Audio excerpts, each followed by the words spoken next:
Petrol diesel जपून वापरा इंधनाबद्दल पंतप्रधान मोदींचं मोठं आवाहन. भारतावरही युद्धाचा परिणाम होत असल्याचं मोदींचं वक्तव्य. मोदींनी दिलेले सल्ले म्हणजे नाकर्तेपणाचे पुरावे. जनतेला काय खरेदी करावं, कुठे जावं हे सांगण्या इतपत देशाची स्थिती गंभीर. देश चालवणं आता तडजोड करणाऱ्या पंतप्रधानांच्या आवाक्याबाहेर. राहुल गांधींची सडकून टीका. मुख्यमंत्री देवेंद्र फडणवीस आज दिल्ली दौऱ्यावर. सीआयआय परिषदेला फडणवीसांची हजेरी. राज्यातील उद्योग वाढीच्या अनुषंगानं दौरा महत्वाचा. अहिल्यानगरमध्ये पुणे महामार्गावर आमदार संग्राम जगताप यांच्या नेतृत्वात आंदोलन. ट्रॅव्हल्समध्ये हिंदू महिलांची मुस्लिम चालक वाहकाकडून छेडछाड होत असल्याचा आरोप. हिंदू संघटनांकडून निषेध.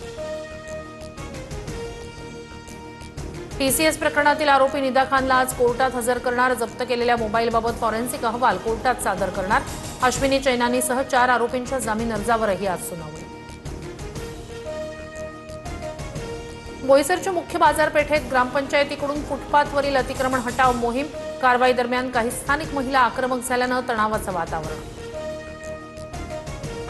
नंदुरबार जिल्ह्यात उष्णतेचा विक्रमी कहर. 45 अंश सेल्सिअस तापमानानं अनेक वर्षांचे रेकॉर्ड मोडले. उष्माघात टाळण्यासाठी जिल्ह्यात विशेष कक्ष सुरू. काळजी घेण्याचं आवाहन.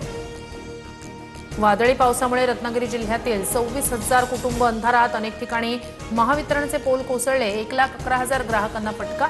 85,000 ग्राहकांचा वीजपुरवठा सुरळीत.